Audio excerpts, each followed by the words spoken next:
Right.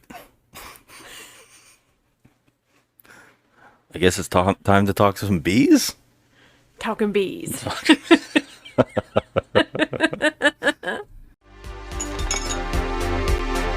Now it's garbage.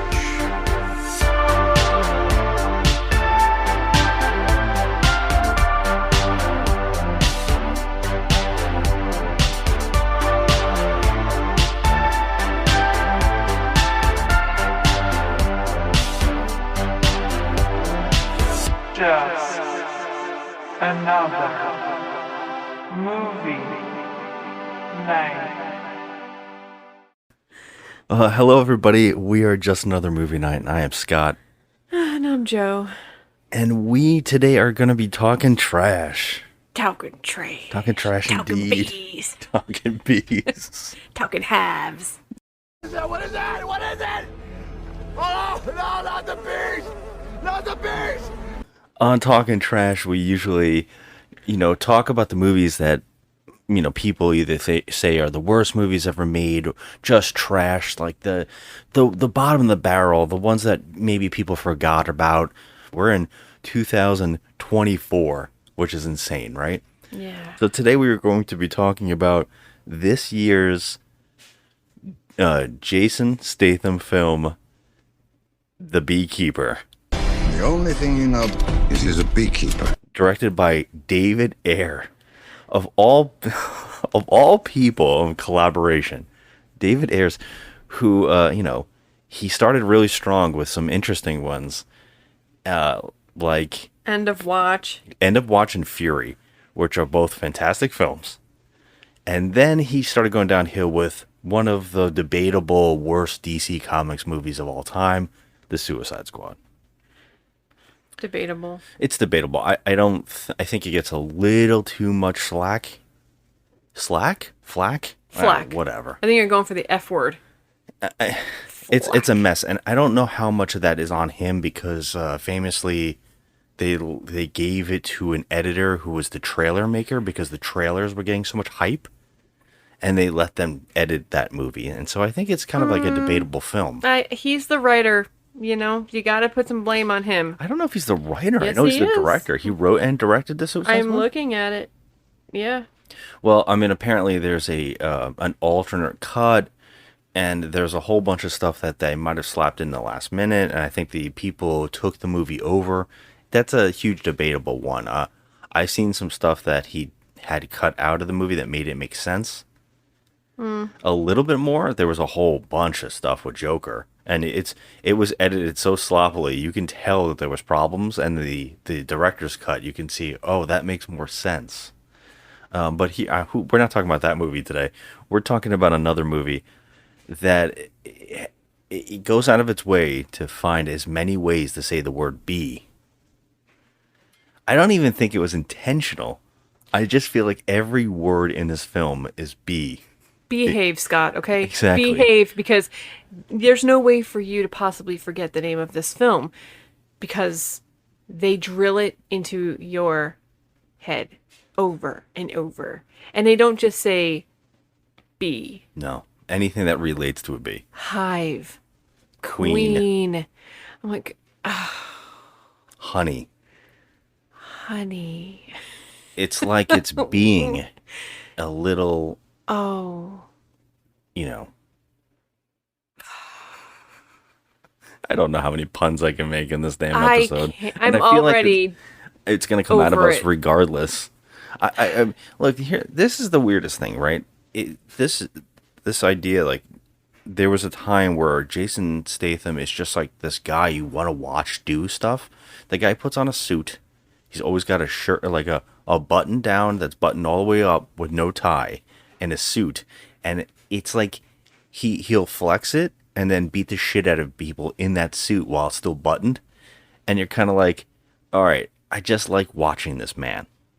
Yeah. And He's good to watch. He's got such an intensity, but the problem is, in 2023, this guy slapped out some of the worst shit.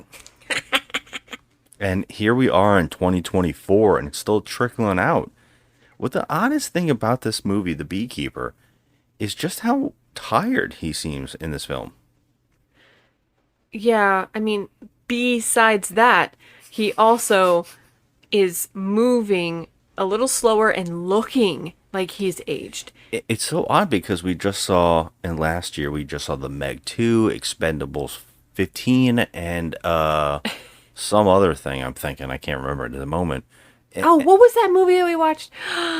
Oh my God, there was a movie of his that we just watched that we liked. He might have been in Guy. It was a comedy. It was a comedy. What was the one? He was a comedy. He was like a No idea. um.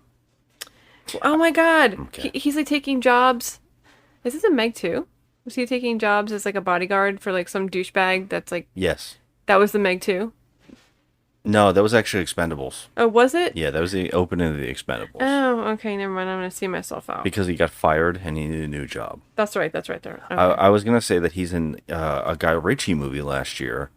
Guy Ritchie makes a bunch of great stuff, and when he does his like mob comedy stuff, it's usually pretty damn good. And we actually didn't see that movie. I think it's called The Gentleman, I believe. I Oh. think he's in that as well. No, we did see it because I gave it a 6. It's called Wrath of Man. Yes, we did. We did see it. Oh, I don't know. Was that last year? Yeah, or was he's that an older working one? at the cash truck company, and he's got to move all around a lot of money, and we saw No, that. that's something else. No, it's Guy Ritchie. It says it right here. Okay, but that's something else. I'm not talking about that one, unless he wasn't in that movie and we didn't see it. Oh, Because I know he had another movie we didn't see because he also did The Covenant last year. But we're going off track. So yeah, we're talking about Jason Statham in this movie in particular, where he just, I mean, that's the thing that you really notice right off the bat in this film. He looks very exhausted, and I would say that it's kind of justified because the film in itself is very odd. It feels like every character feels like they're in a different film. yeah, you're Like right. everybody's disjointed and everybody is either underacting or overacting. Yeah, oh, can we just talk about the overacting? Her name is Emmy Raver Lampman, and she plays Allison in the Umbrella Academy. Took me a minute to place her because she had different hair in this, but her character was just, oh, I just wanted to punch her. I Yeah. did not like her character at all. Yeah, I mean, we're giving this plenty of time where we can just say we're spoiling this movie, everybody. So if I think by this time everybody's probably had a chance to see it, who wants to see it, who's gonna laugh along with us. But yeah, we're gonna talk at the plot a little bit here and spoil the whole damn thing because sometimes you don't need to see these movies, and we're glad to talk to about it. This movie begins very easily, and I would say that this movie begins in a way that makes you feel like you've missed 3 movies. It does. It really does. And it's really weird because it doesn't need to be this big, and it never stops trying to get bigger, and it doesn't need to. We just saw a vastly superior film last year with Denzel Washington, which is the third Equalizer film. So and good. The stakes are very low, and it still manages to be a great film. And Yeah. in this movie, it's like, we're going to keep amping it up every 15 minutes.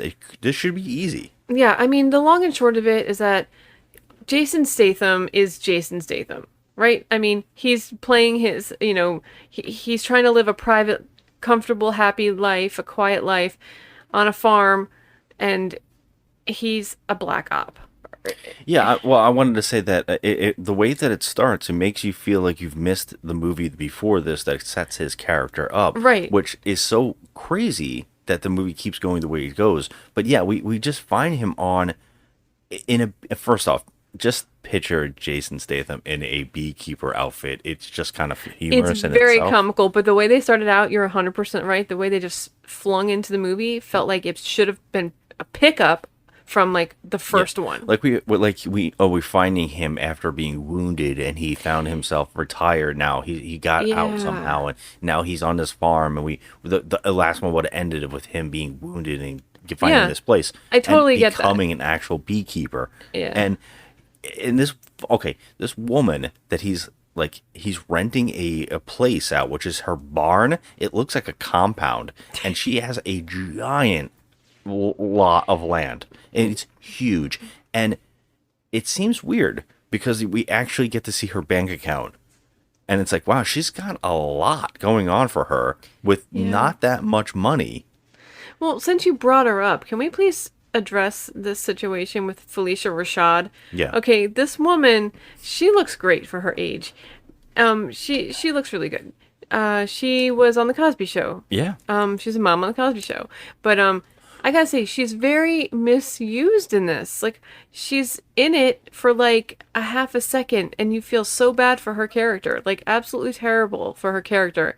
And then they just do her wrong. Yeah, and I want to point out, though, they have like one scene where they actually are together, right? These two characters actually have one scene together, and maybe they Yeah. weren't even on set at the same time. They filmed it like in one way, but they have an odd sexual moment of chemistry. Okay, I was gonna bring that up too. First of all, you have to know that that's just Felicia Rashad's face. She has that sexual, like, I that guess. sultry face. She always had it in the Cosby Show too, where she always would be like yelling at Cliff, but she would have that like lifted eyebrow where she was like Yeah, sexy oh, no, about it. It was kind of like that sass. Yeah. But here, I would say that it transfers, like they have a moment. And if someone put sexual music to the two of them looking at each other, you would believe this was going to be a love story. Yeah, I mean, I get what you're saying. I do get, yeah. He says to her, no one's ever taken care of me like you have before. It's really sweet. And then she gives him like a, like I can hear the music now. Like a sultry face. Yeah. It's a very sultry face. And she gives him, she drops almost like her face completely changes. And she's like, why don't you come for dinner? Let me cook for you tonight. She says these words, "Let me feed you." Yeah, let me feed you. It's very it's romantic. sultry. It feels odd.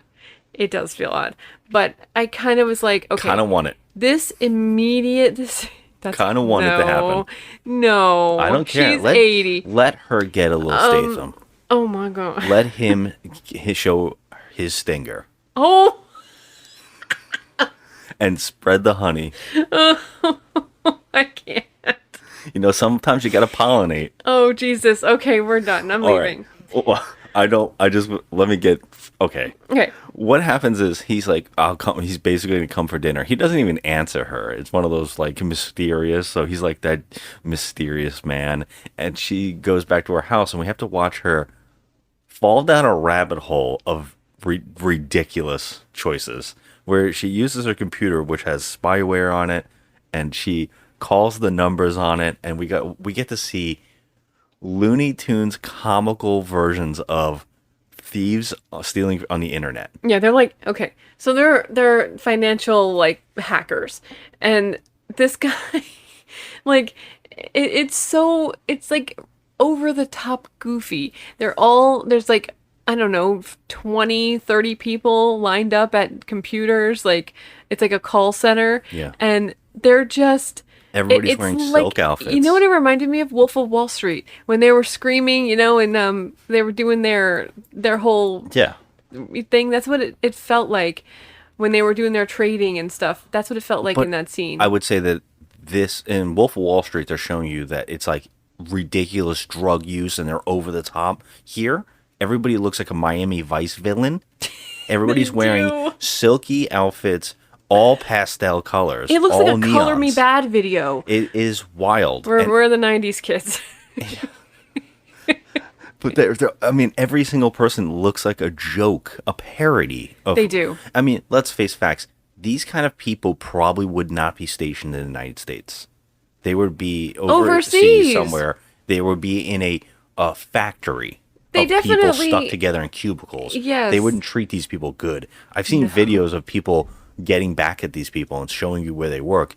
This is some kind of a lunacy. This is, again, the theme of villains in movies all living like some kind of like great world.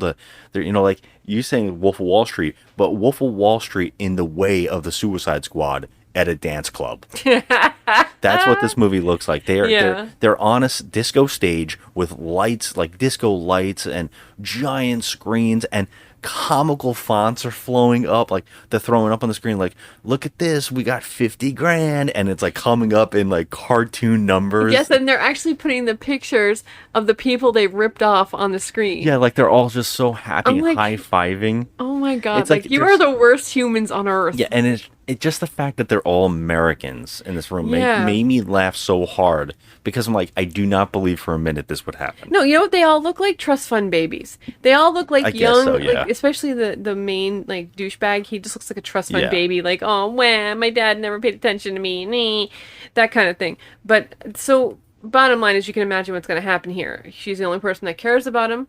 Something terrible is going to happen to her. She loses all her money in a hacking scam, Yeah. and he gets revenge. Well, the reason that comes about, and which this is crazy, and I think I have a theory about this. He goes to have dinner with her, and he brings a nice jar of honey and label with her name on it. It's very romantic. very sweet. And he goes up and notices that the fire alarm's going off. So he goes in the house and grabs a knife, and he discovers her body, but not before he has that gun pointed to his head, which is really odd.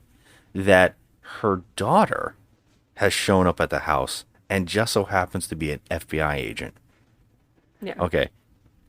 That's odd that she's never been told about this man, that she doesn't know that she has a friendly beekeeper living in the yard. Well, we are led to believe that they are a little bit estranged. Like, they don't really talk much. She Which even makes makes it- mention of it. Why did she show up? Right. Was she also invited for dinner? That's exactly right. And you know what's funny? Jason Statham, the beekeeper, and this woman were so friendly that he knows her daughter's name. Yeah. Yeah, because when the gun is pointed at her head without even seeing her, she says, how do you know my mother?" And he says, "I'm sorry about with her name." He says her name to her, and "How do you know my name?" And then he tells her to look to the side, and that's where we see her mother sitting in a chair with a gun on the floor of blood. Now, I have a theory. To rush it in really fast. Her friends or other agents come, and the cops come, and they say that it looks like a suicide. Yeah, it is a suicide. She killed herself. Well- And we know why, because all of her bank accounts were drained, and one of the bank accounts was a charity for little kids. It had $2 million in it. Yeah, I know that we know. Well, we're told that it's a suicide, but I was just gonna say that she thinks it's him, so she has him arrested. Mm-hmm. And of course, because it's a movie, he doesn't say anything that he actually needs to say. He basically is cold, very calculating, and looks like a mass murderer, the way he's reacting. He does, yeah. He's not saying, "I'm sorry about your mother. I was good friends with her. She invited me to dinner, and I came, and I heard the fire alarm." Instead, he goes, "I heard the fire." He doesn't even say "I heard." He says, in a way, like the cops go, "Are you military? Why would you?" Like the way he says it, they actually instantly know. Yeah, And it's very, like, calculating. He doesn't say sorry. He won't look anybody in the eye, and he's got a face on that like he is about to shit his pants. So they know he looks like a bad guy. So I don't blame the Yeah. daughter. Well, she's like, "There's no way my mom would have committed suicide." Now I have a theory that this movie is one of those kinds of movies that are like, we have to set this up for sequel bait. Oh, no. So let's work something in there. And I'm No. like, what if she wasn't shot? What if she was killed? And they could say Oh. that later on, because there has to be something to do with the charity that she was She was taking care of the money for a charity, and she had $2 million in it. And I was like, there's gonna be more to that. No. They Oh, never talk about it again. Thank God. The movie it doesn't even need a plot. No, It's but just- this is one of those movies that thinks, well, what if this is very successful? We could bring it back. Yeah. Now, mind you, Jason Statham, he just starts going after these hackers, these scam artists and stuff. Now, these people are like ghosts. You can't find these people. That's why it's so easy for them to rip you off and never be heard from again, because they're like ghosts. But he seems to have some contacts somewhere. Now, we never know who he's calling. He calls his secret organization with a phone that he found in his beehive. Yeah. And it's just comical, the push and pull with the bad guys and him. And I have to say, these little douchebags, can we just can we address Josh Hutcherson? I can't stand this little motherfucker. He hasn't even come in yet because Statham goes and destroys the people who are the people who ripped her off. Yeah, he destroys them. It's amazing. That's the kind of stuff that's entertaining, and all of this movie was him beating up these white collar like criminals. Yes. I would have been funny. I would have been loving it, but it takes itself so serious. It does, and he doesn't ever get a scratch on him ever. He does it in the last fight. In the last 5 minutes of the movie, he gets a little scratch on his eye. Oh, but I'm so sick of this, Hollywood muscle men, crap. Where like no one ever gets hurt. No one ever gets hurt. He could do everything. I have a problem with that, and we'll get to it more and more. But yeah, he takes out these people. It's amazing. And the head dork, the guy, he's like this scrawny guy who's in charge of this place. He's actually the guy who ripped her woman off that he wants revenge for.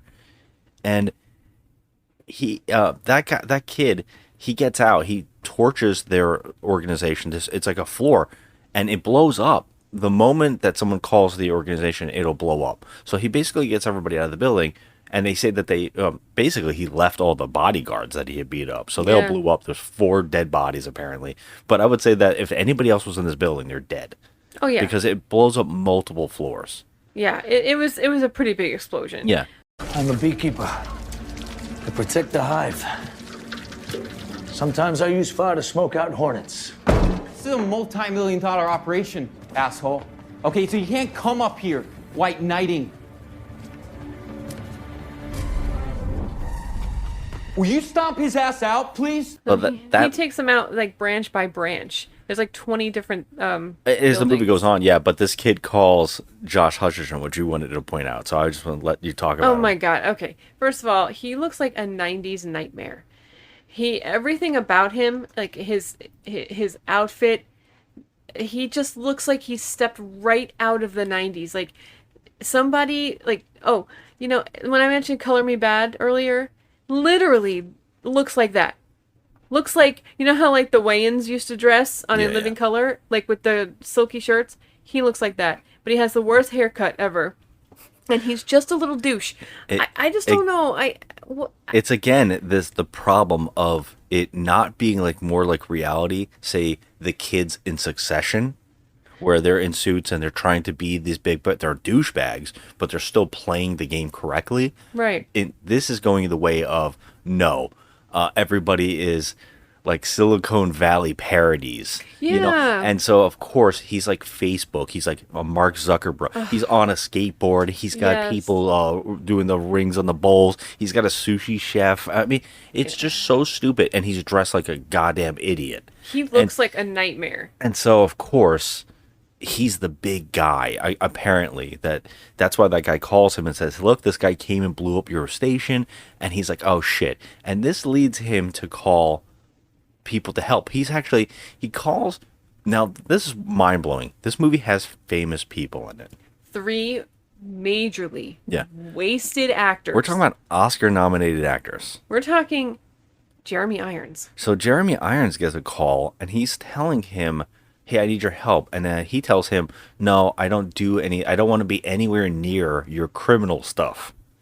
And so I don't know what that's about, because obviously later on he's very forced into it. So why he wouldn't say yes here is beyond me. Yeah, well, because we learn that this kid's mother is an influential person in the community. And you don't know that until the whole movie. And that's why I was talking about the stakes keep rising for an odd reason that shouldn't have to be in this movie. Yeah.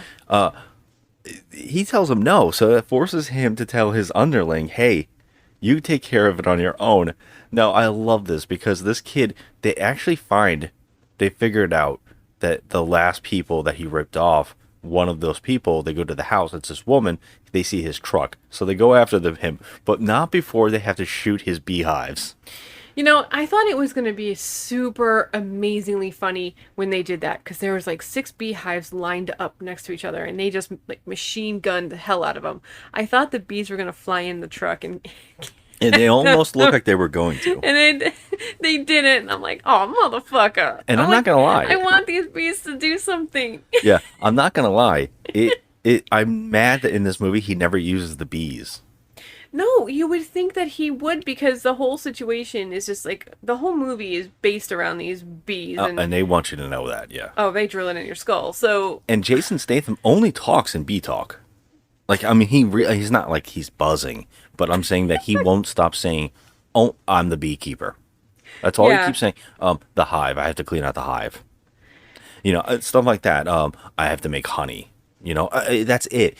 And in the opening, there's a setup where he is shown to take out a wasp nest that is now infiltrated the bees, and he has to kill them. So they show like how he does that, and I thought, oh, this is coming back because it's so cool looking. yeah, And no, doesn't mean anything. no, it doesn't mean anything. It's like, Just him cleaning out the bees. I mean, I think we're led to believe in the beginning that maybe he is just a beekeeper and that's like his thing. right. But like, honestly, so he's part of, okay, Let's talk about the organization that he apparently works for and how Yes. much it makes no sense. Okay, so he is what they call a beekeeper. Literally it's the beekeeper. He's a literal beekeeper, and he's Yes. an operative beekeeper. Yeah. And this is like some underground, where like they erase fingerprints and all knowledge of you organization. A weird organization that the CIA and the FBI aren't privy to. No, he doesn't How? have any kind of like identity at all. Yeah, but everybody seems to know, but not know, because Jeremy Irons is finally told, hey, he said he was a beekeeper, and he's like, oh shit, you really gone and fucked up. You got an actual beekeeper. And he never explains to, like, Josh Hutcherson. He doesn't say, no, that's a secret organization. He never explains that to him. No. He just keeps saying, you never fuck with a beekeeper. Yeah. So you got to think that this kid's like, shit, I didn't know beekeepers were so cool. Right. I mean, That's the whole movie is like that, and no one even really ever mentions it to anybody else. Nope. They're just like, he's a damn beekeeper. So Yeah. it's like you have to know by now. No, okay, let's just talk about this. This doesn't make any sense to me. There's a secret organization that works outside of the law. They say that what they do, and by the way, we're told all this through this FBI agent who is the daughter of the woman who's dead, who cares nothing in this movie about her mother dying. No. She is more worried about going after Jason Statham than anything else. And Jason Statham cares more about her own mother. Than she does. And yeah, it's and like, never even talked about. It's just like it's a thing. and it's like, Like, oh, yeah, forget. she doesn't even care at all. Like, she barely sheds a freaking tear. But like, honestly, if there was a vigilante going after the bad guys that hurt my mother, I would step aside and let him do his job. Yeah, and the movie even knows it because they have other characters say, well, shouldn't you? Yeah, Should you just give up? just let him do it. And you're kind of, and she is only in this movie. She's terrible. She's a terrible character in this film. She is basically exposition dumps. Yeah. She literally comes in scenes to just force dialogue into like this. Oh my God, he's a beekeeper, and he goes in the hive and cleans it out and makes sure that the queen doesn't overstep her bounds, and they work in a way that they're above the law. And there's a bee called a queen slayer who, if they think the queen is not good, they'll go and kill the queen and replace it. Yes, because the queen she gave won't. birth to a piece of shit son. Well, And- I mean, yeah, but she keeps saying that, but she doesn't even know where that's going until we're finally told, like fucking an hour into this movie, we're told, oh, Josh Hutcherson is the son of the President of the United States. Yes. And His that's why mother. Jeremy Irons is working for him as a favor to his mother, who he had some kind of an affair with, obviously, at one point. And everything's questionable. he promised to take care of Josh Hutcherson while she's, doing, presidential crap. And so this is the most amazing thing. First of all, he is like, honestly, he's like 4'11" of a little shit. Jeremy Irons is like 6 something. He could just kick him. And he just lets him get away with everything. It makes me so mad. Yeah, because he's in love with his mother. Yes, who's the goddamn president. And so When this that is reveal came, I was like, come on. So just to recap really quick about what's going on. So Josh Hutcherson owns about 20 different buildings that are scam. They're like all scams. Yeah. They rob people of their retirement, their pensions, everything. They are telephone scams. And he's got this full-on operation with 20 plus buildings going with this, okay? Remember our favorite burning building, United Data Group? Guys who work there are hackers, con men, fraudsters, etc., etc. Guy who ran it, Garnett. He's in the book. He is a known mob associate. He's missing, but I've got PD chasing him down. Okay, so I had some analysts run some, and I think I'm starting to get the shape of the animal. Dude, I think United Data Group is one of several call centers, so there's got to be like a central office that's controlling all of them, and that's what we got to find. Wiley, this could be like a $1 billion a year operation. Now, his mother is the fucking president of the United States, and he's running this stupid scam. It's even funnier. Her and her husband created software that helps the government.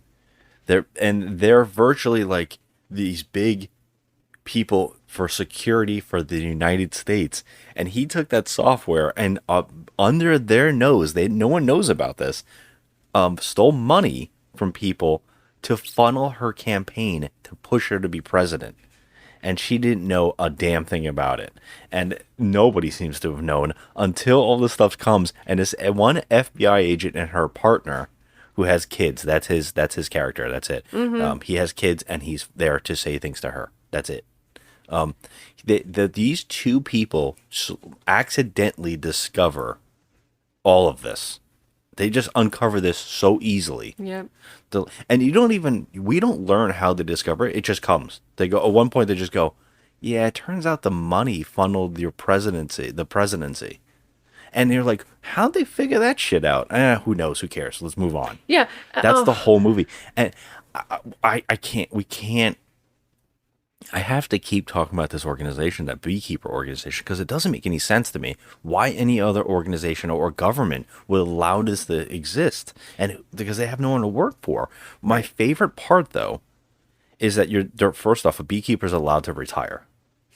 That's interesting. Yeah, because, no, you retire when you're dead from those kind of things. And it seems like these people commit.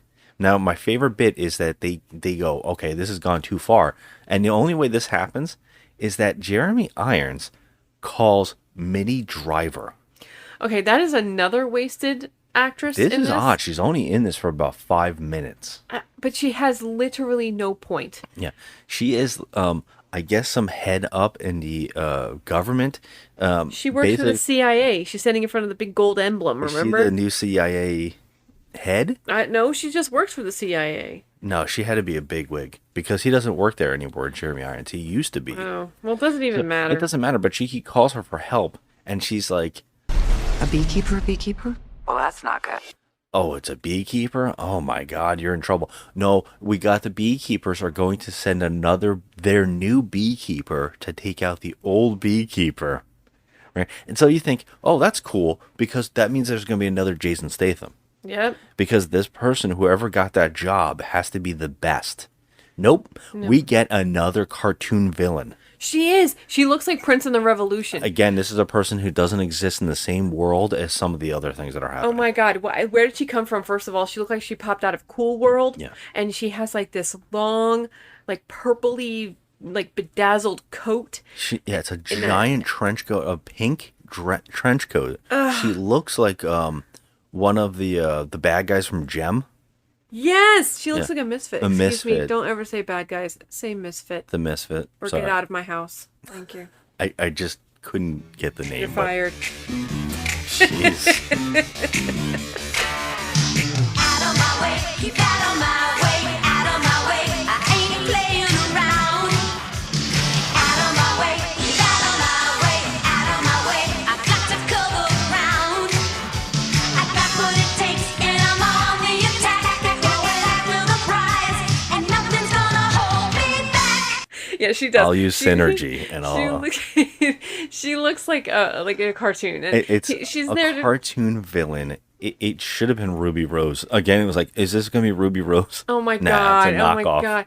It was so cartoonish. And all this fight happens at a freaking gas station. Yeah, but we gotta point this out, right? That he's going to place to place and beating people to people, right? And nobody can track his location. No one can figure out that he's going in a straight line. Mm-hmm. And and nobody knows how to use security cameras or at the stoplights or anything. He just is never seen. No.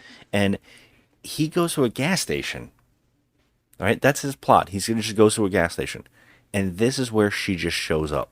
This other beekeeper, and it's not a surprise attack. She probably could have just sniped him from across the street without enough Yes. problem. And instead, she rams her car into him, comes out laughing like a fucking lunatic, Yep. and attacking him, and until he can just keep beating her, and he's not even breaking a sweat. Nope. And she gets so mad, he kicks the shit out of her. She gets so mad that she jumps in the back of her pickup truck, and there's a Gatling gun. Now, I don't know if you noticed this in the shot, but she's shooting it through her car. Yeah, she is. Yeah, it doesn't make a lick of Nope. sense. And now, by the way, if you didn't hear it, Joe said this is all at a gas station. Yep. She's shooting the gas station with a Gatling gun. Yep. It's shooting, and they tell you how many bullets a minute. Like they said, oh, that's 100 bullets a second, right? And I'm like, yeah, 100 bullets a second in a gas station. Yeah, and that whole everybody place doesn't blow up. Yeah, it would have just blown Yeah. right up. And what I love is they keep showing that our people are still alive. She's riddling this place, and he's just standing there. He has enough time to go get some honey, right? And he just throws it at her in the head and gets her instantly, and it makes her like, woo, and he's able to throw a lighter on her basically and just set her on fire. Honey? It's flammable as fuck. Who knew? It was just so pointless and dumb. This is the person who took over for him. Yeah, she's supposed to be at least on his level. Now, he literally can kill 5 SWAT guys in a matter of seconds without even blinking an eye. And this chick shows up in her Purple Rain Prince coat. Yes. And just thinks she's going to take him out. It was just, I was like, what is happening right now? And you're like, why? And why would she be so flashy? The whole point of a beekeeper is to completely be under the radar, sneak in, be able to kill anybody. And no, she looks like a fucking idiotic She looked nightmare. like Sheila E. in the Glamorous Life video. Okay, I'm sorry, I cannot. There's just no way to describe this chick. It was just so out of left field and ridiculous. And this is supposed to be a professional assassin. Yeah, and what I love too is that her secret lair, he knows where that is. They don't switch them. They don't blow them up after you leave. They just keep them and they pass them down, apparently. Yeah, no, you need your thumbprint, so he had to hack off her finger after she was This is the dead. Court of Owls from Batman, except in this one, they don't even cover their faces. Everybody should just know who they are. The government should have tracking on these people. They must have killed tons of people. Can I just say something that I should have said in the beginning?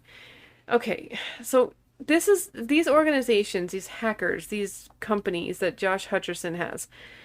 Okay, the FBI and CIA have been trying to track these guys for ages and ages. Now, Felicia Rashad just died yesterday, and he's already found 2 of the layers. You realize that, right? In a beekeeper, Joe. 24-hour time span. Now, he did in 24 hours what the CIA and FBI could not have done in like 20 years. Yes, and my favorite bit of that is that there's a beekeeper network of people that you call and with a track phone, and that gets you on a call with them, a satellite phone or some sort, and they support beekeeper support. Oh, it's going to be hard to find them. Oh, found them. It took me a little bit. But isn't his beekeeper number retired? Why are they still helping? Exactly. They go, "Are you retired?" And he's like, "I need a favor." Okay. And then they call her up and they go, "Hey, we got to kill the beekeeper." And she's like, "Oh, okay." Oh my god. The person I just helped. Okay. I'll send a new beekeeper. And then my favorite bit of this again is Minnie Driver finds out that he killed the new beekeeper. She just called Jeremy Irons and she goes, "I don't want to be in this movie anymore. Okay, bye." She's like, "You're on your own." You're on your own. Bye. Why did they even call her? I mean, it's a silly choice. She actually tells him, "Hey, just so you know, the beekeepers lost the beekeeper, and now they're like, you're gonna stay out of it." The beekeepers have decided to stay out of it. Oh my god. Well, I mean, the whole point is that the beekeeper, if there's a bad bee in the hive and they're going to ruin something, that they take that bee out. The whole point is that they would want to take him out because he's working above the law of their justice system, right? So it doesn't even make sense. And they're saying that Jason Statham is like, no, he's on his own, and beekeepers don't die. They go until they finish their job. Like, they keep saying that every time something happens. There's actually a scene where Jeremy Irons hires all the best goons that he can get on SEAL Team 6 people, all these Black Ops guys, and they're in a room and he tells them all this story. He's like, you guys are all pussies and compared to a beekeeper. And they're like, I don't understand, how can one man be beaten by, like, and he's like, that's the thing. You don't get it. The beekeeper gets it. I'm like, what the fuck is happening Like, what here? is the point of having this like little rally? Like, this could have been done over the phone, like, or in an email. Yeah. Like, okay, meet up at this point and get your shit together and go get them. And Period. And that's it. And I love that the best team that he can get, they're playing with guns. They're like, "Ooh," and then he's Yes. like, don't shoot yourself in the face. Oh I'm my like, God. this is SEAL Team 6 people. I mean, come on. But don't you feel like later on in the movie that like all the goons that Josh Hutcherson hired, like that big Australian Oh, we guy have or to whatever? get to him later. But Like, yeah, don't you feel like this is just a comedy show? Like, he didn't hire him. where did they even? Jeremy Irons hires him. He's like the last resort. Yeah.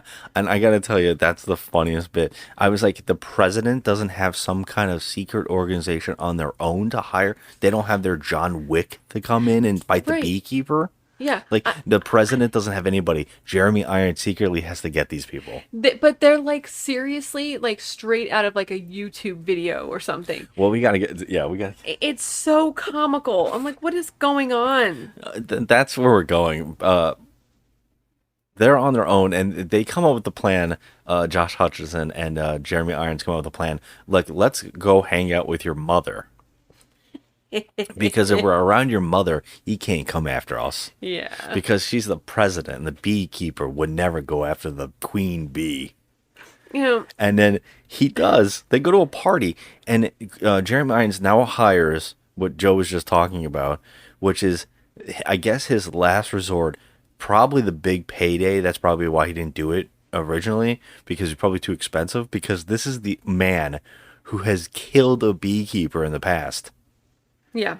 He is, imagine Sean William Scott in an outfit. Sean William Scott dressed like Smash Mouth, but acting like Taika Waititi. Like, it is a mashup of bizarre choices. This actor. It looks like as if like Sean William Scott like blew up like the guy from Big Trouble in Little China. I mean, yeah, he's like buff. Yeah. He looks like who's that famous chef that makes all the food that you Guy Fieri. Guy Fieri. He does, but with black hair, mutton chops. He's wearing Hawaiian. He's again another character wearing lunatic stuff. He's got like all kinds of stuff He strapped to had his like chest. a freaking yellow windbreaker. Yes. Okay, first of all, everybody looks like they stepped out of the 90s in this shit. Okay, Yes. everybody. I'm like, what is going on? Like, even at the, what's her face? The girl from Umbrella Academy, the main FBI agent. She was wearing jeans up to her neck. First of all, ladies, I don't get that fucking trend. Okay, the mom jean, stop it. Yeah, I don't. Yeah, I was. Why are wondering you about wearing her. jeans up to your fucking neck? I didn't want to talk about her too much, but she looked like they were trying to cover her up a lot. She had, was wearing big oversized jackets. jackets. Yeah. I noticed something was up with that. I was wondering about it. Maybe she was pregnant. I don't know. But she's such a very, very beautiful girl. But her character in this movie, just, I couldn't take her. I couldn't take Yeah, this character. and she's like a mess. She's like the typical cop where she spills coffee on things and doesn't care. She's eating Twinkies. She's drinking gas station coffee. Yeah, like, it's always such a cliche in these movies. It was like, okay, you can make an action movie and not do every single cliche. yeah, and the partner is always the one with the family, and she doesn't have the family. She's like a loner, and he's the one with all the kids. Yeah, and she's things the to do. drunk with all the bottles on the coffee Oh, yeah, table, and drinks she full wakes alcohol, up and yeah. all that. Like, come on, get a hold of yourself. You know, like Such a It's such comedy, a yeah. cliche, and she's actually hunting Jason Statham's character, like she wants to put him away and, he shouldn't be doing this, but literally these people killed your mother. Yeah. Not directly, but indirectly killed your mother. She doesn't give a shit. She's the worst. When Josh, yeah, she is the worst. When Josh Hutcherson and Jeremy Irons were coming up with a plan to hang out with the mother and hang out with that Sean William Scott weirdo looking dude, he goes and takes out another building of FBI. With the FBI is there. They all figured out by going to the gas station. She goes, "Hey, look down the road. What was there? Oh, the last building he blew up. Look down the road the other way. What's over there? Oh, it's another building he's going to." That literally happens in the scene. That's how they fill it in. That's how they come up with the. I'm just like, I'm done. Yeah. So they figured it out, but they still have to go back to their bosses instead of going to that building, getting it ready. They go to their bosses and say, "Hey, this is what we think is happening." Yeah. So they send all these agents, the FBI, all these people to defend those SEAL Team 6 guys, all that in one building, and he takes out every single department in this building.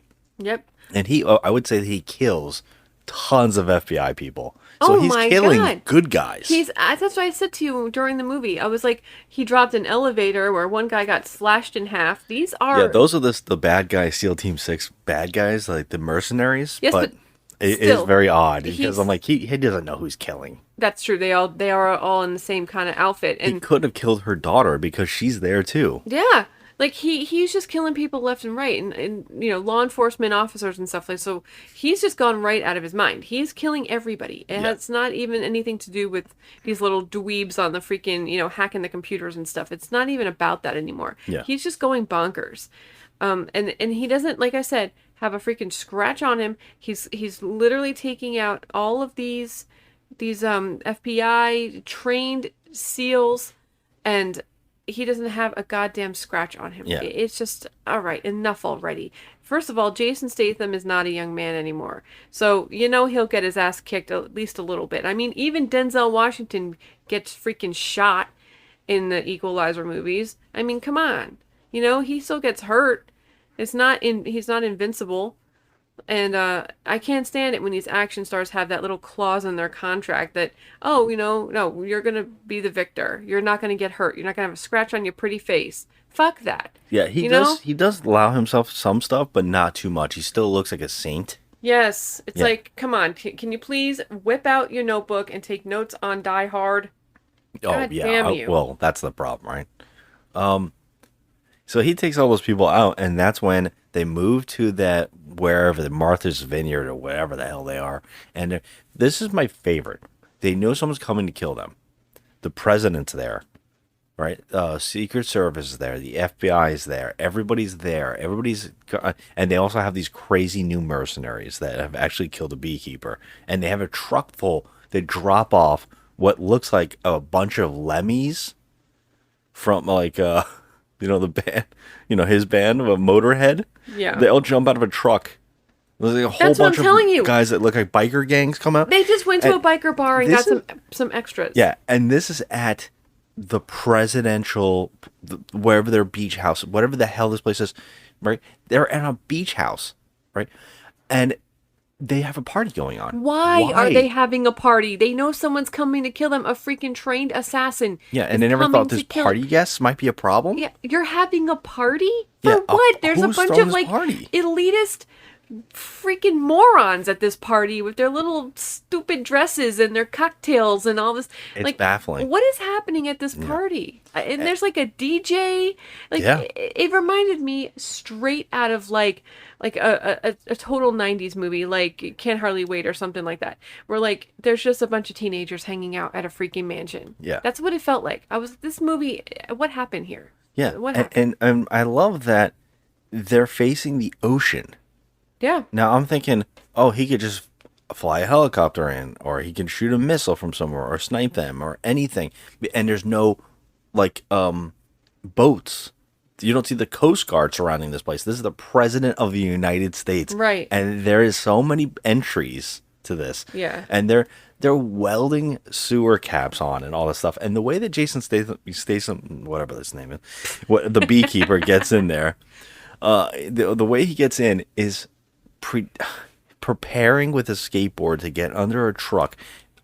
This is the funniest shit. There's a guy who's using a little thing to roll under trucks to search for anybody hiding under the truck, or drugs or guns or anything under the trucks. And he knows that's going to happen. He knocks this guy out and is able to lift him into the truck to put him in there. Yeah, tuck him underneath the carriage. How fucking impossible would that have been? I mean, he would have to have the strength of the Incredible Hulk to do that. Yeah, his limbs. We can't even pick up like like a paper plate with a burger on it with one hand without it flopping in half. This is a human body with limbs. Right, and he's able to pick it up perfectly and put it in this thing. And he only had like a window of 5 seconds to do this. Yes. So he's got super strength. He's invincible. It's just, it goes on. And no one notices. No one never notices this guy disappeared. That he did that too. No, because Jason Statham is dressed just like him. So he just gets out from underneath the freaking car and it just joins the group. And I will say this, because he is a son of a bitch, he straps all these cars with explosives. So that guy is dead. Yes, he's killed so many people that didn't deserve it at all in this movie. But, like, can I just say, first of all, he would never even be in any proximity of this house. Because there would be a perimeter. There would be, like, a perimeter set up. She's the president of the United States. There's no way that he would be able to crawl through a bush and suddenly be on property. Agree. Come on. And we pointed out before, he let go the people who were actually ripping people off. He gave them a second chance. Run now or die. Yeah, are you kidding me? But these people, he's killing agents, like people who've given their lives to protecting people. Yes, it's just shocking. Like, it's so shocking. Weird. But he has he has no moral compass at all. He has none at all. Like, I think even he forgot why he's doing this halfway through the movie. Yeah. But it's like he has a big fight with Gigantor, Beefcake. Okay, that's the best fight in the whole movie. And I gotta tell you, that was the best scene in the whole. I would say that I agree. I was very mad because. What we found out was he killed a beekeeper, but he almost died in the process. He lost a leg, and he said, I only survived and killed him out of luck. Mm-hmm. And so I was like, okay, this is interesting. Yeah. And so they have a fight, and what really pissed me off was they almost have him. They have him dead to rights. He's got him with a gun back to his head, and he can just shoot him. And I think that this guy would have instantly because he would be scared that I might die during this fight again. So I think he would have shot him. And Jeremy Irons is like, shoot him. But he doesn't take the shot. And it allows Statham to just get up and stick a knife into his face. And I was mad because I was like, oh man, they already killed this guy? No, he's still alive. He's got a hole in his mouth with blood shooting out. And he's still willing to fight this guy. So wait, I think he shot him in the face. He shot him in the mouth? Because he did like a huge, he had like a little hidden detonator in his, between his fingers. Yeah, and so while so he blew up the freaking cars to create a diversion so he can grab their guns and shoot. But there was literally 27 guns on him at that moment. Yes. It's like, there's no way you're escaping this, man. Like, come on. Yeah, and he didn't accidentally kill the 2 FBI agents that are the main ones. Yeah. Every single time they escape death by sheer movie luck.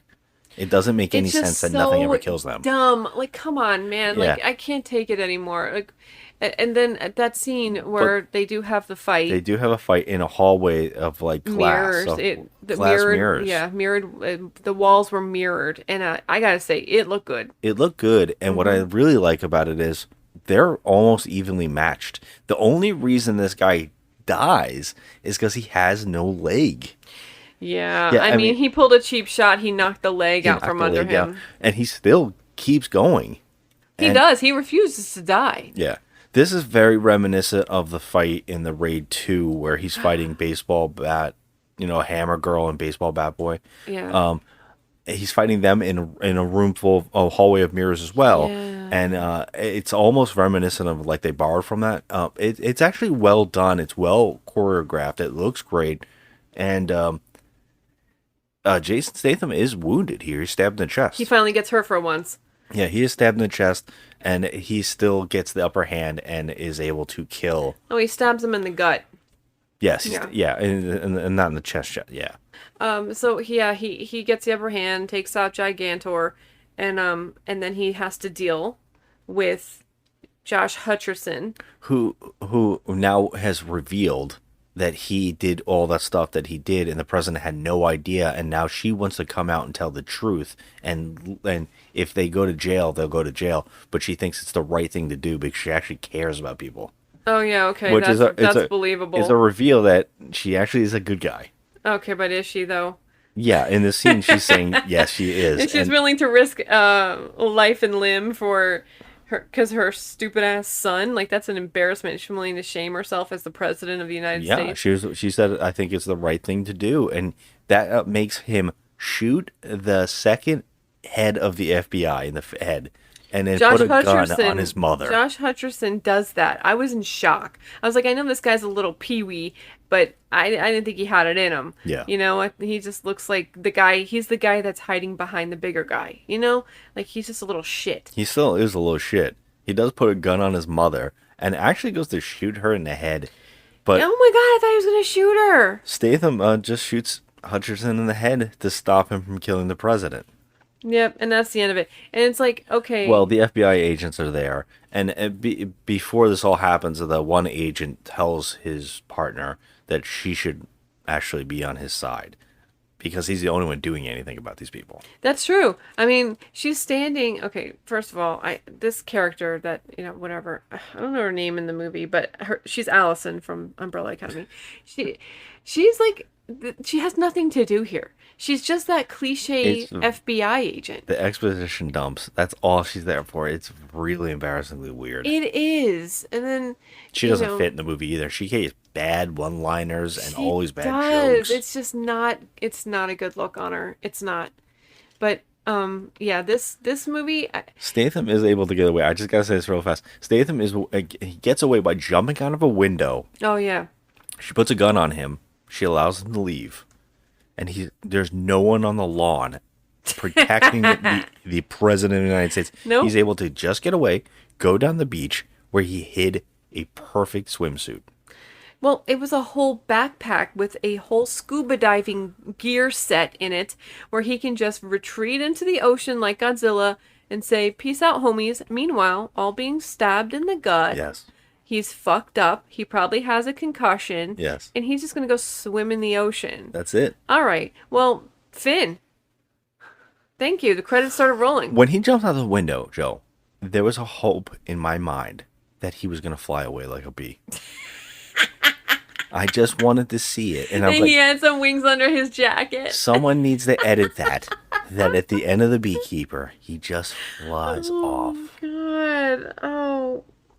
Wouldn't that have been the best fucking ending of all time if he just buzzed off? When you know how in the end of he just buzzed off. In the end, I don't want to spoil it for anybody, but God. One of the best movies is Birdman, and at the end of Birdman, he jumps out the window, and we watch his daughter Emma Stone go to the window to see him, and she looks up, and we're giving the belief that he flew away and actually became Birdman. Yeah. And so we just see her smile as we realize that he's flying away. The same ending happens here, except he lands on the lawn and is able to look at the FBI agent, who's the daughter with the Emma Stone character. But wouldn't it have been better if when he jumped out the window, she looked up and smiled like he flew? It would have been great. It would have been fucking It would have been amazing. really good. But, like, yeah, no. They didn't do anything cool like that. He just retreated into the ocean, Finn. And he's stabbed in the gut, bleeding out. But he's okay. Yeah, He can swim. And I do believe that they thought, this might be big enough. Let's have some open ending stuff. No, we're not having another one. I don't want to. Oh, I don't think they will. There's no way. I don't want to. There's no way. I can't. I can't. We both admit, this is not a good film. It is not. No, it is not a good film. But, as I always ask, is this the worst movie ever made? No. No. So, not even close. On our ranking list, this is not near the bottom, right?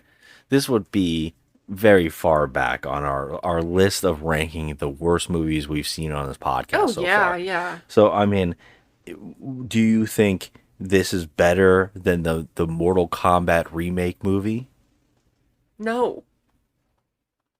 You think this is worse? You Yes. think that Mortal Kombat remake movie? Yeah. I'd rather watch the Mortal Kombat remake than this again. Okay. This one I can't do. I can't do this a second time. It was one and done, and we're good. We're good on it. Yeah, I don't need to ever see this again. Well, okay, then my next question is it worse or better than It's a Wonderful Knife? All right. You know, oh shit. I'm gonna say it. I think it might be worse. Wow, okay. Yeah, I think it might be worse. So, It was nonsense. Is it worse than Firestarter's remake? No, I did not like Firestarter. Okay, so Firestarter is still worse. Yeah, Firestarter's All crap. right, so we're saying this is going to be our number 16 spot on our list. Okay, that's not bad. That's not 17 movies we've done. That's not a bad spot to be in. It's okay. All right. So, yeah, I mean, what are we giving this, though? Because if we're rating it like that, I'm guessing we're giving it around a 5 or a 4. What are you thinking? Well, I'm just gonna, I don't know. I mean, I didn't really care much for anybody in this movie, but it wasn't like the worst thing. I'll say it's a 4. I don't think it's a mediocre film because it was so over the top. It was just too much to believe, and the characters were trash. I'll Yeah. say 4. I mean, there was so much in this movie that, and I'm going to say this. This is actually a short movie that feels very long. Yeah, it was an hour and a half. And it felt like it was reaching the 2-hour mark at one point. I was actually kind of like, when they started going up and they said it was the president's son, I was like, holy shit, movie, you don't need to do this. And now it feels like there's another half an It hour was tacked just, on. yeah, so extra. It was Yeah. so extra. And I thought they They were could going have to toned it do down. I really thought they were going to say that this is going all the way to the top where the president of the United States is a bad guy. And how are they going to take her down? Because she's the president, but they didn't go there. But it was a little bit extra with the son, who's the first son, and he's a bad guy, and he's got this empire. Like, are you kidding me? I know. All they had to do was just make this some, like, some rip-off artist and his mob, and he just has to take down this group. You could have open-ended it that at the end he finds that thing, and he's like, yeah, it's only the beginning. And then you blow up the main bad guy. The and beginning. Yes. See? You say something like that. No. There's more wasps in the beehive or something like that. No. There's more hornets in the bee's nest. Oh, God, Jesus. It's time to kick the hornet's nest. Oh, God. Something like that at the end. They could have done that easily, and this would have been a much easier flowing film. The fact that they went this far out of their way without even setting up Jason Statham as an actual character, he feels like a joke version of himself. He does. He feels like almost a parody in his own movie, and it's odd to see people like Minnie Driver, but makes me believe that Minnie Driver is in this movie to have some kind of universe set up. Like, it doesn't make sense that there's actually a scene where she looks beautiful. She's in a green dress at a party, and that's it. They just have her on the phone at this party in a green dress, in full, like, just looks like a gala. She's like in an important thing. And you think, why did they do all of this? They could have just had her at a computer desk. Yeah, it was just so extra. It was pointless and extra, and we didn't need it. She did not need to be in this movie. I don't understand. She did nothing at all. She didn't do anything that was like, Yeah. I don't know. I feel like I want to give it a 5, but I think it's a 4. It's a 4. I mean, it was entertaining, but it was just... Yeah. And when he kills some of those dorky people, like we didn't talk about how he kills a one guy. He straps him to a car and lets him fly off, and we laughed so loud in the theater. He looked like a dolphin flying in the air. Oh my God, it was funny. It was funny. It made us laugh, and I was like, if the whole movie was this, I think I would love it. But it started taking itself so fucking serious. Yeah, it was... I still don't believe that woman would have killed herself, by the way. I really don't. I think that seems very odd and out of place for the movie. Here's the thing. Okay, yes, I don't understand. Maybe Felicia Rashad didn't want to be on screen for too long, but if her daughter works for the FBI and something like this happened to you, I mean, my first thought would be to call my daughter and be like, "Hey, somebody hacked into my account. Can you help me?" You know, Yeah, like it's she like automatically struggling to get the money back. Yeah. And we know it hasn't been that long because she's gonna make dinner. She started making dinner and it started burning. Yeah, and it just seems So like why it if could only be a couple hours. yes, but if you're starting, here's the thing, like why would she even start dinner if you knew you were going to kill yourself? You know? She started dinner before she sat down, I guess. I don't understand it either. And that's why I was saying to you, like, the fact that she went and got a gun and just shot herself because of because what happened with, and she got fraud alerts on her phone, and I was like, okay, there's got to be a way to work this out. Yeah, if I spend $238 in Orlando, Yeah. you know? We're detecting fraud alerts. Yeah, we're detecting fraud or, you know, And Capital it was all One over or her phone. I saw it pop up on her phone like a lot from all these companies. So I was like, they're not going to help her out. There's no way around this. yeah, it's like there's got to be something like these banks are insured, you know, against hackers and stuff. I mean, does it matter if she put in her password and helped them along? I mean, she's just an unsuspecting older lady, you know, so she didn't know. But the first thing she should have done was call her daughter, who works for the goddamn FBI, and maybe could have helped her out in like the cyber crimes, you know, unit or something. And she just takes her own life immediately, like that. Instantly. It was just so. It didn't make any sense. It just didn't. So I don't know. I mean, Yeah. And she also knew this guy was coming, the beekeeper was coming over for dinner, like to just kill herself. And it Right. makes me question the reason the daughter showed up is that she might have called her, but they didn't even talk about that. No, it was just Like, the whole thing and that's was what makes me think there's something wrong. Why with the I don't plot. believe that the woman would have killed herself. So I was like, I thought they were opening that up for something. like someone killed. Like really, like you're gonna steal all this woman's money and then you come and shoot her. Like that's just No, a bit I'm much. thinking that whoever that was, that they lost the money. She lost all that money of that company, that It organization. was a for goddamn kids. charity. I know, but it could have been something else. It could be. Oh, be a so you write-off. think she? Oh, all right. So they came and they shot her. Are you kidding me? In I- a matter of 2 hours? I believe me. I think it's just as insane as the movie is. Like the fact that all this happened. I don't The know. fact that this woman got ripped off the day that she was going to make dinner for the beekeeper. It was just a bit much, with especially the terrible usage of good actors like Jeremy Irons and Minnie Driver. I just Yeah. feel like this is, and then a little turd like Josh Hutcherson you put front and center in the movie. I'm like, this is just, and I know why they picked him because he's a good turd. Yeah, he's a good, like a little weasel. Yeah. And I didn't know that there's the movies like this get dumped in January and all that because they are perfect fodder for the theater. People might go see them. We had a bunch of people who were very like into cheering for it. You know what I mean? Yeah. So, and I'm sure that it'll be on Amazon Prime around the time that this comes out. Uh-huh. So, because it did say Amazon MGM in the beginning or something like that. And I was Yeah. like, oh, that's weird. So I wonder if this is going to be like an exclusive to Amazon or something. Yep. Probably. Yeah. All right. Eh. So yeah, that's what we think. So we got. That's like That's all we got. I mean, I, time to. I would ask if there's a 10-star review, but I don't think there is. Wait, oh God, for real? You want me to do that? No, it's all right. I mean, I was just laughing. I was like, oh, if you actually pulled a 10-star review out and said, I was like, man, this is shit. It's the bomb, man. oh, stop. Let me. Okay. Let me look. Let me look. Just for shits and giggles. Let me just look.